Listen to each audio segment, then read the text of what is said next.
하나님의 말씀 민수기 15장 1절부터 16절까지 말씀을 봅니다.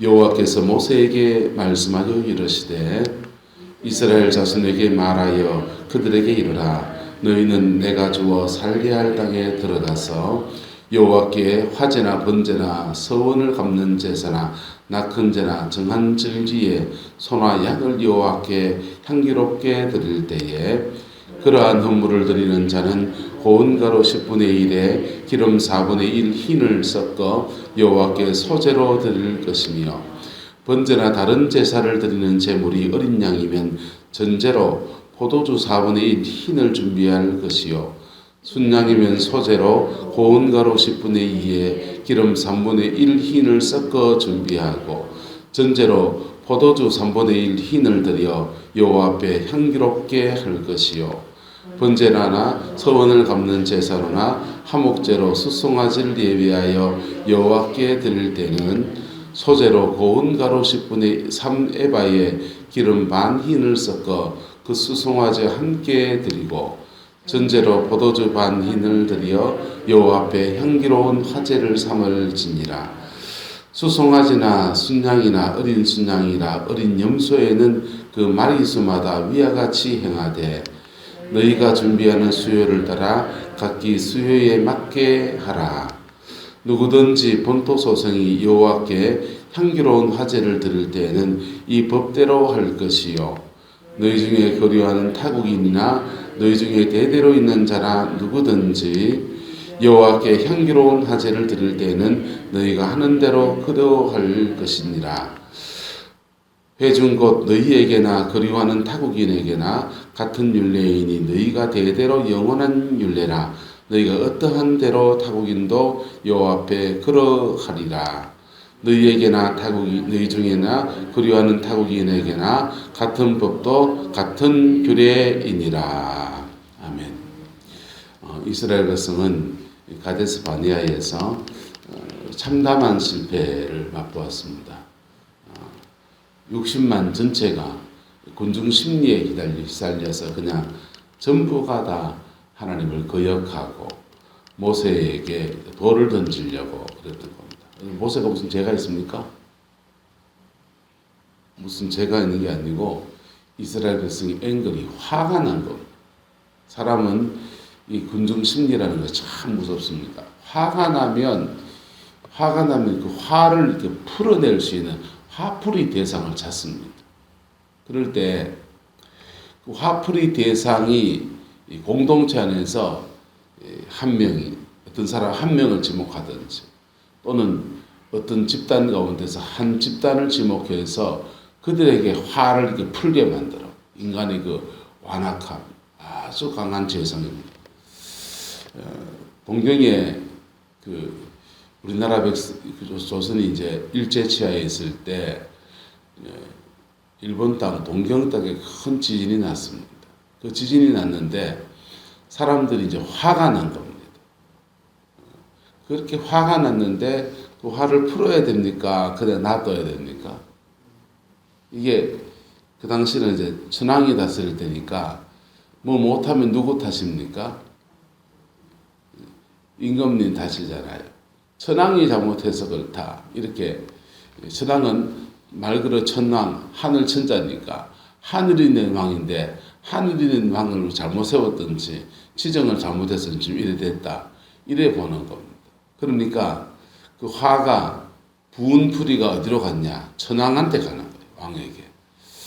그래서 이 화를 풀어야 되니까 화풀이 대상으로 동경 대지진이 났는데 조선 사람들이 불질렀다. 그렇게 소문이 난 겁니다. 소문을 낸 거죠. 그랬더니 그 분노한 그 분노가 화풀이가 어디로 가느냐. 조선 사람들한테 그렇게 흘러가는 이렇게 그 외정치에 정령에 끌려가서 일본에 끌려간 그 수많은 사람들이 그날 그렇게 많이 죽었어요. 그 일들 속에서. 우리가 지금 코로나 중에 사람들이 굉장히 화가 나 있습니다. 화가 나 있어서 이 화를 이제 풀어내려고 화풀이 하려고 하는데 화풀이 할 데가 어디 있나요, 없나요? 없으니까 뭐 하나 요만큼 잘못해도 이만큼 때려버려요. 인터컵이 잘못했지, 그치요? 아임성교회가 잘못했지요. 또 교회가 방역수칙을 제대로 지키지 않고 집회하는, 특히 이제 전통 예배를 드리는 데는 비말이 그렇게 안 튀어요. 다 앞을 보고 있잖아요. 다 앞을 보고 있고 다들 마스크 끼고 하는데 여러분 목욕탕보다 더 안전해요. 식당보다는 모르겠다. 식당보다 안전하죠. 밥도 안 먹는데. 근데 일부의 교회들이 이제 모임도 가지고 밥 먹고 자고 그리고 막 결정적으로 춤추며 찬양하고 그런 게 비말이 많이 튑니다. 실수한 거 맞습니까? 맞습니까? 실수한 거 맞지. 잘못했죠. 잘못했는데 요만큼 잘못했는데 이만큼 뽑혀요. 그게 이제 희생양을 찾는 사람들이 화가 났을 때 집단적으로 화가 났을 때 희생양을 찾는 화풀이 대상을 찾는 그러한 모습입니다. 그럴 땐 정말 광기가 나와요. 사람들에게서.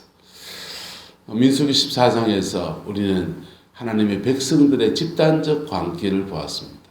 그 사람들 시내산에서 성령 충만도 경험했고 하나님 살아계심도 경험했고 가나안 땅에 들어갈 믿음이 없어서 거기 주저앉아 있을 수 있어요. 울 수도 있어요. 엉엉 울 수도 있고 하나님 앞에 지금까지 인도 안 받고 왔는데 이게 무슨 일입니까? 왜 이렇게 길이 막혔습니까? 펑펑 울어야 되는 얘기입니다. 울면 길이 난다 안 난다? 따라서 하나님 앞에서 울면 세상 앞에서 웃을 일이 있습니다. 세상 앞에서 간증거리 생긴다.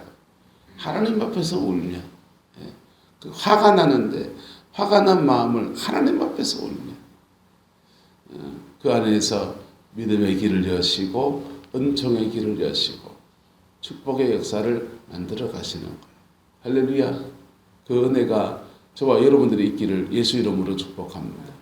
예수 믿는 사람들이요. 안 믿는 사람들은 자기 힘으로 자기 인생을 열어가는 거예요. 예수 믿는 사람은 자기 어떻게 인생을 열어가느냐. 예수 믿는 사람은 자기 실력도 쌓아야 되지. 자기 실력 쌓아야 되고 공부해야 되고 열심히 일해야 되고 하지만요. 하나님의 은혜가 흘러가는 속에 그 은혜와 함께 믿음으로 나가서 그걸 취하는 거예요. 할렐루야. 그 은혜가 있게 되기를 축복합니다. 그래서 은혜 아래서 승리하는 법들을 몸으로 터득하지 않으면 그의 가나안은 은감생심이 되어버립니다. 하나님의 은혜 아래서 그걸 믿음으로 취하는 거예요. 그래서 거기서 실패하고 집단적으로 그냥 멘붕이 오고 멘붕이 와서 저희들끼리 울고 불고 하다가 열받아서 모세와 아론과 여호수아와 갈렙과 소수에 들어가자 하는 사람, 하나님 우리 함께 하신다는 사람 돌로 치려 하다가 그냥 놔두면 돌로 치고 난리가 났겠죠. 아벨같이 순교자가 또 일어났을 겁니다. 그런데 하나님이 개입하셔서 그걸 막으시는 거예요. 막으셨는데 그제서야 정신 차리고 여기서 죽거나 광야에서 죽거나 그 가나안 땅에 들어가서 죽거나 들어가서 싸우다 죽거나 광야에서 죽거나 죽는 건 매한가지니까 달려 들어가다가 호르마 하나님의 그 저주스러운 죽음과 패배와 참담한 실패를 맛본 그들입니다. 그리고 15장이 시작되는 겁니다. 15장이 시작되는데 다시 그들이 어디를 가야 됩니까? 다시 광야를 가야 합니다.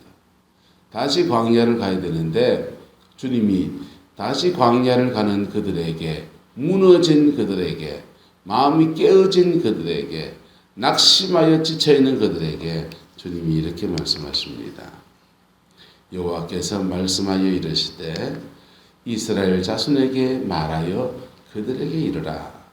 너희는 내가 주어 살게 할 땅에 들어가서 지금 이 사람들 들어가냅니까? 못 들어갑니까? 못 들어갔다 했잖아요. 근데 내가 주어 살게 할 땅에 들어가서 이 너희는 다음에는 뭐냐 하면 바로 너희의 자녀들은 이렇게 말하는 거죠. 너희의 자녀들이 내가 주어 살려야 할 땅에 들어가서 여호와께 화제, 번제, 서원 갚는 제사, 낙헌제, 정한 절기제, 소나 양을 여호와께 향기롭게 드릴 때 보세요. 화제, 번제, 서원을 갚는 제사, 낙헌제, 정한 절기제. 이 번제는 속죄제를 말합니다. 그 화제와 번제는 주로 속죄제를 말해요. 그다음 서원을 갚는 제사나 낙헌제, 절기제 이런 것들은 화목제를 말해요. 감사제를 말합니다. 이스라엘의 제사법은 크게 두 가지로 나눠집니다. 제물을 뭘로 드리느냐, 동물성 제물을 드리느냐, 식물성 제물을 드리느냐, 포도주를 드리느냐 이런 종류로 나눌 수도 있는데 크게 말하면 영적인 의미로 말하면 속죄제와 감사제예요. 무슨 제요? 속죄제 세 개나 나누면 속죄제, 속건제, 감사제. 속건제는 나를 들이 헌신하겠다는 뜻을 두는 거고 속죄제는 죄를 사하여 주시는 은총, 사죄의 은총을 구할 때 드리는 제사, 속죄제입니다. 그 다음 속건제는 나를 하나님께 헌신하여 드리는 제사, 속건제예요. 그 다음은 감사제, 좋은 일이 있을 때, 하나님께 감사한 일이 있을 때 그때 드리는 제사가 이제 감사제입니다. 화목제라고 합니다.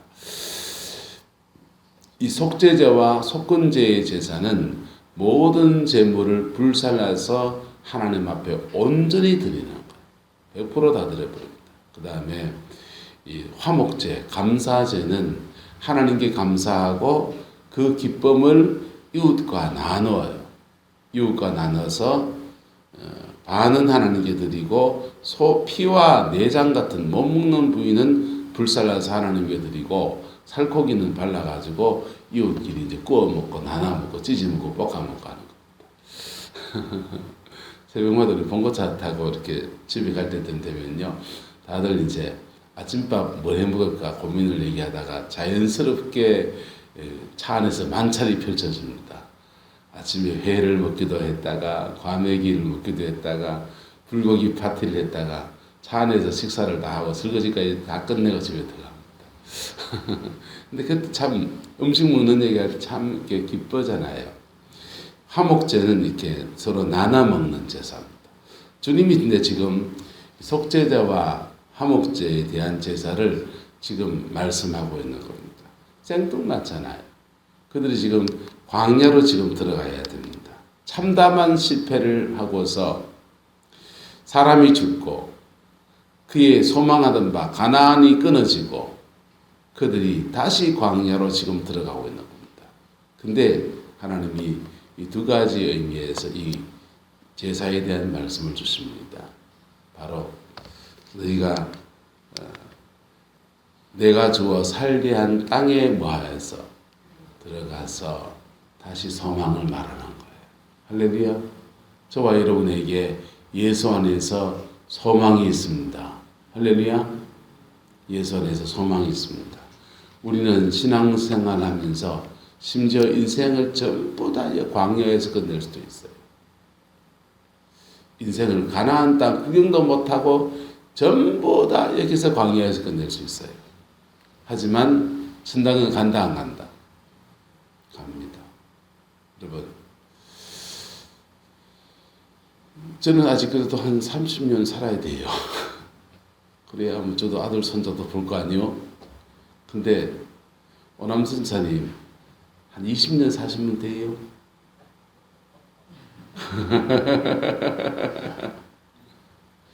옛날 부산에 있을 때 목회할 때 성도들 얘기해 보니까 그러대요.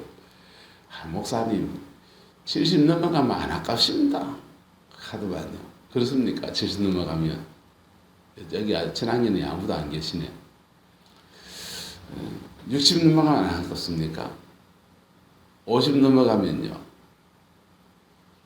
목회를 이렇게 하면서 신학교를 처음 할 때는 저도 한 3,000명쯤 교회를 목회하는 큰 목회를 그림을 그리고 꿈을 꾸는 그러다가 40대쯤 되면 꿈이 소박해지더라고. 소박해져서 한 200명대 교회에 가서 한 200명 성도를 그리는 목사님 되면 좋겠다 이런 생각이 했어요.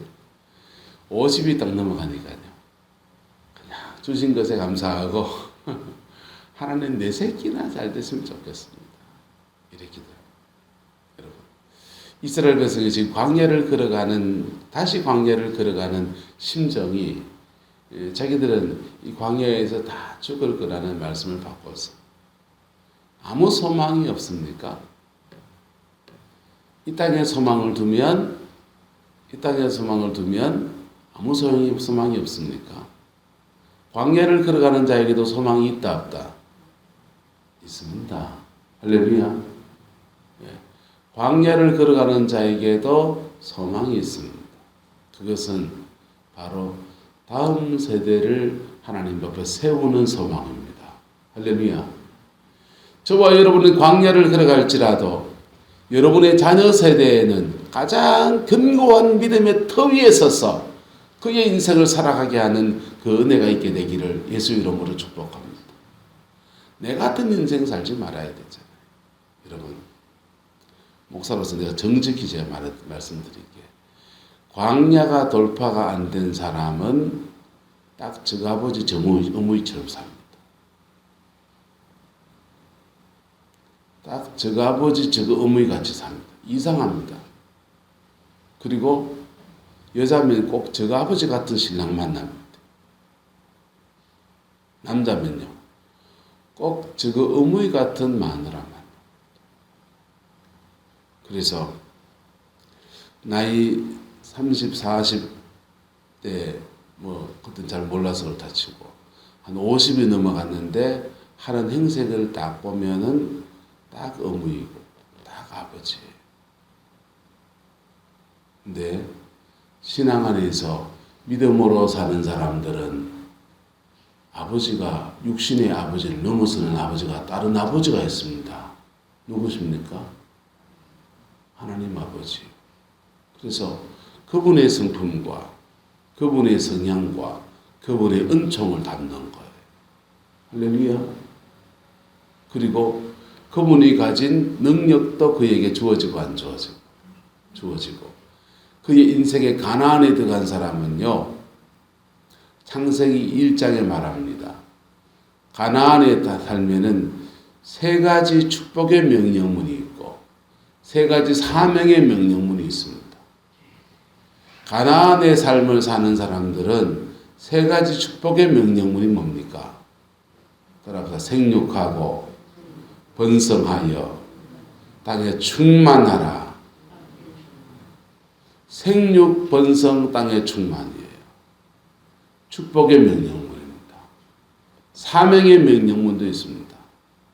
사명의 명령문은요. 따라합시다. 정복하라. 다스리라. 지키라. 여기 있는 목회자들의 가나안은 정복의 명령문, 사명의 명령문이 더 많아요. 정복하라, 다스리라, 지키라. 이게 7점도 됩니다.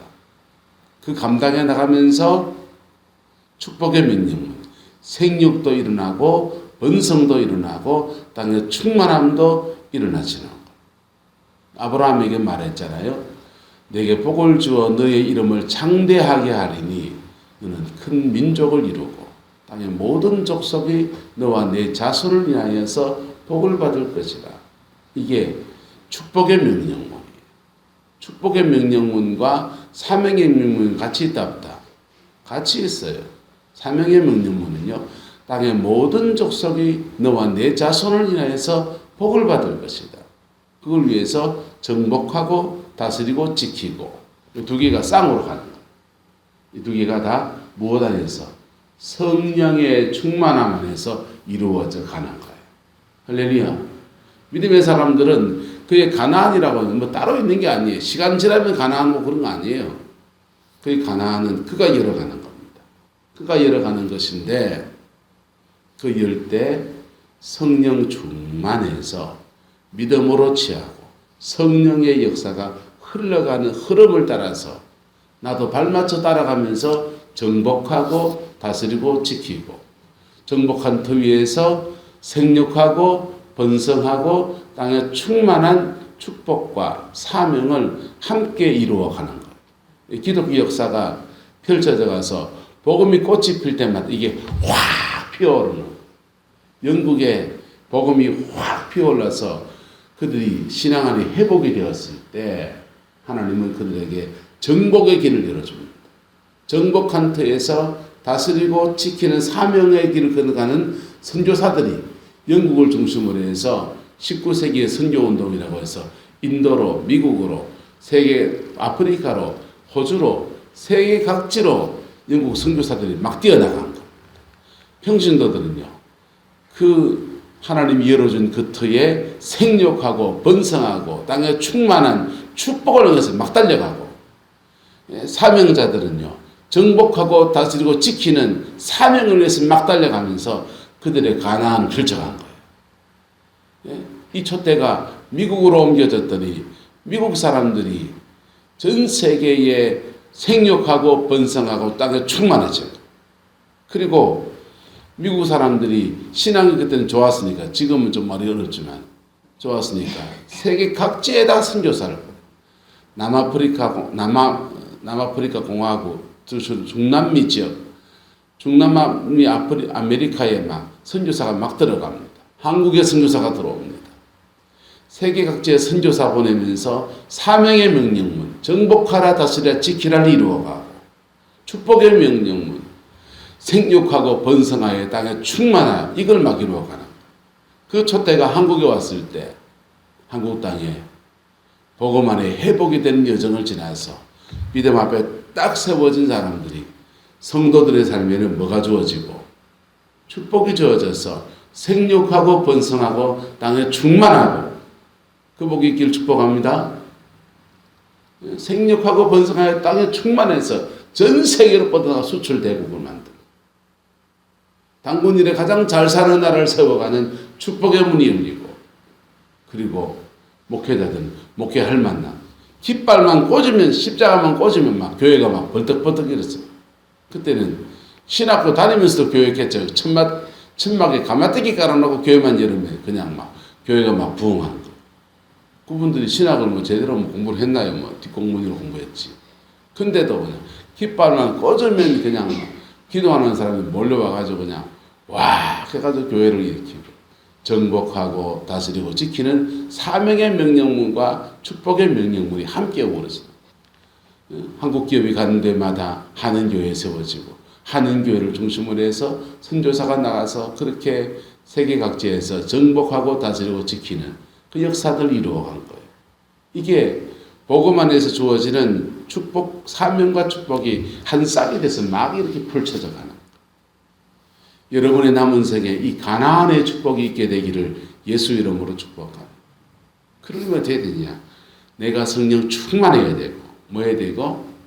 성령 충만해야 되고, 그 다음은요, 그 성령과 함께 동력하는 법들을 배워야 돼요. 성령님과 함께 동력하는 법들을. 성령님과 함께 동력하려고 하니까 뽑으려는 일이 있어도 마음 가라앉혀야 되고 안 가라앉혀야 되고, 마음 가라앉혀서 자신의 평강을 지키는 법, 평강 안에서 한 걸음 한 걸음 앞으로 나가는 법, 그런 것들을 터득해야 되는 것. 그럴 때 그의 가나안을 열어갈 준비가 되어지는 겁니다. 그게 가나안의 축복이에요. 근데 이스라엘 백성들은 지금 다시 광야를 들어갑니다. 왜? 준비가 안 되기 때문에. 하지만 그렇게 광야를 들어가는 사람들도 하나님의 소망이 있는데, 두 가지 소망입니다.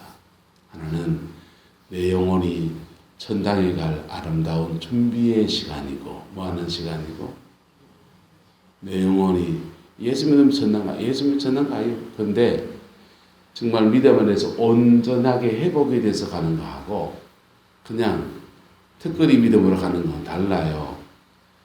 온전한 준비가 돼서 하나님 앞에서는 준비시키는 그런 시간이고, 또 하나는 다음 세대를 세우는 축복의 소망입니다. 할렐루야. 그 중심에 뭐가 있느냐?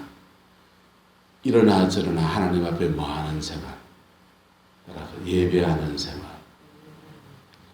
이러나 저러나 어려우나 힘드나 괴로울 때나 즐거울 때나 언제나 함께 하시는 그 하나님 앞에 예배하는 생활. 예배하는 생활을 살아갈 때 그 예배 안에서 하나님은 우리의 삶을 축복하시고 주님의 영광으로 끌어가시는 은혜를 허락하여 주시는 겁니다. 그 복이 저와 여러분과 함께하게 되기를 예수님의 이름으로 축복합니다. 주님은 우리와 함께 하십니다. 그 함께 하시는 하나님의 능력 안에서 여러분 나름의 이 2021년 살아가면서 여러분 나름의 여러분의 가난을 열어가는 은혜가 있게 되기를 주 이름으로 축복합니다. 하박국 선지자의 말처럼 주께서 나의 발을 사슴과 같이 하사 나를 나의 높은 곳에 다니게 하시리로다. 그랬는데 하박국 선지자의 가난은 사명의 가난이에요. 그 사람이 무슨 돈을 망원을 벌겠어요? 세상 소망이 그렇게 있겠습니까? 사명의 가난이에요. 여러분들에게는요, 무슨 가난? 축복의 가난.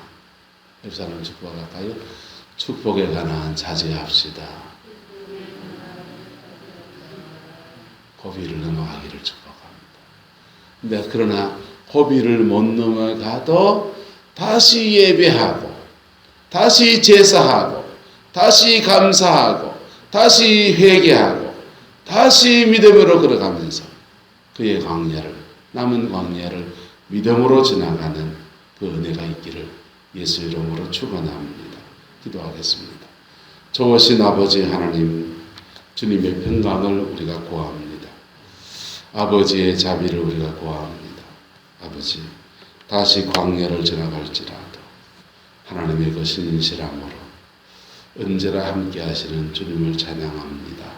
그 예수 안에서 승리가 있게 하시고 그 예수 안에서 온전하여지게 하시고 그 예수 안에서 하나님의 영광을 보게 우리 하나님 주장하여 주옵소서. 여호와께서 함께해 주시기 원합니다. 예수님의 이름으로 축복하며 기도드리옵나이다. 아멘.